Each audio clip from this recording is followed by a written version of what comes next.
రంగస్థలం సినిమాలో ఆదికి లవ్ ఇంట్రెస్ట్గా చేసింది పూజిత పొన్నడ. ఆ సినిమా మంచి హిట్ అవ్వడంతో ఈ భామకు ఆఫర్స్ కూడా బాగానే వచ్చాయి. అందులో భాగంగా పూజిత ఆ మధ్య వరుసగా సినిమాలు చేసింది. వేరీస్ వెంకటలక్ష్మి, బ్రాండ్ బాబు, 7 వంటి సినిమాల్లో నటించింది. అయితే ప్రస్తుతం ఈ భామకు అనుకున్న రేంజ్లో మాత్రం అవకాశాలు రావడం లేదు. ఇక మరోవైపు సోషల్ మీడియాలో ఎప్పుడు యాక్టివ్గా ఈ భామ ఎప్పటికప్పుడు తన ఫోటోలను పంచుకుంటూ ఫాలోవర్స్ను పెంచుకుంటోంది. అందులో భాగంగా తాజాగా కొన్ని ఫొటోస్ షేర్ చేసింది. ప్రస్తుతం అవి వైరల్ అవుతున్నాయి. కుర్రకారులో ఈ భామకు మంచి క్రేజ్ ఉంది. ఓ సాఫ్ట్వేర్ ఇంజనీర్ అయిన ఈ బ్యూటీ సినిమాలపైన ఉన్న ఆసక్తితో తన ఉద్యోగాన్ని వదిలేసి సినిమాల వైపు వచ్చింది. పూజిత మొదట పలు షార్ట్ ఫిల్మ్స్లో నటించి మంచి పేరు తెచ్చుకుంది.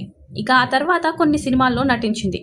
నారా రోహిత్ హీరోగా వచ్చిన తుంటరి సినిమాతో ఎంట్రీ ఇచ్చింది పూజిత. ఇక ఆ తర్వాత దర్శకుడు, రంగస్థలం, రాజుగాడు, 7, కల్కి, వేరీస్ వెంకటలక్ష్మి వంటి చిత్రాల్లో నటించింది. ఇందులో ఒక్క రంగస్థలం తప్ప ఈమె నటించిన సినిమాలన్నీ ఫ్లాప్ అయ్యాయి. దీంతో ఈమెకు ఎక్కువగా ఛాన్సులు రావడం లేదు. కానీ ఈమె చేయాల్సిన ప్రయత్నాలు చేస్తూనే ఉంది. ప్రధానంగా దర్శక నిర్మాతల్ని అట్రాక్ట్ చేయడానికి తన సోషల్ మీడియాలో హాట్ ఫోటోలు పోస్ట్ చేస్తుంటుంది. అయితే ఈ మాత్రం సరిపోదు, డోస్ పెంచాలి అని ఫిక్స్ అయినట్టుంది.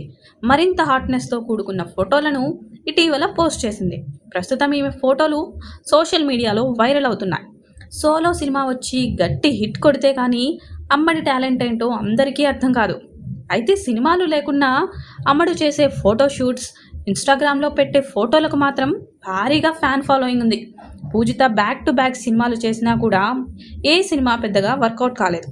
దీంతో ఈ చిన్నదానికి అంతగా గుర్తింపు రాలేదు. తమిళ ఇండస్ట్రీలో కూడా నటించింది పూజిత. ఇక ఇప్పుడు స్పెషల్ సాంగ్ చేయడానికి పూజిత పొన్నాడ రెడీ అయిందని తెలుస్తోంది.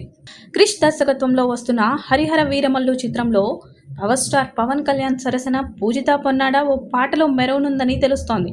ఈ సినిమాలో ఆమె ఓ స్పెషల్ సాంగ్లో నటిస్తుందని టాక్. ఈ వార్తల్లో నిజమెంతో తెలియాల్సి ఉంది. పాపులర్ ప్రొడ్యూసర్ ఏఎం రత్నం భారీ ఎత్తున ఈ చిత్రాన్ని నిర్మిస్తున్నాడు. కీరవాణి సంగీతం అందిస్తున్నాడు. ఇక మరోవైపు అందానికి అందం, నటనకు నటన, ఇలా రెండింటితో మెప్పిస్తున్న ఇంత అందమైన భామకు ఆఫర్స్ ఎందుకు రావడం లేదు అంటూ నెటిజన్స్ మాట్లాడుకుంటున్నారు. చూడాలి మరి ఈ భామకు భవిష్యత్తులో ఎలాంటి అవకాశాలు రానున్నాయో.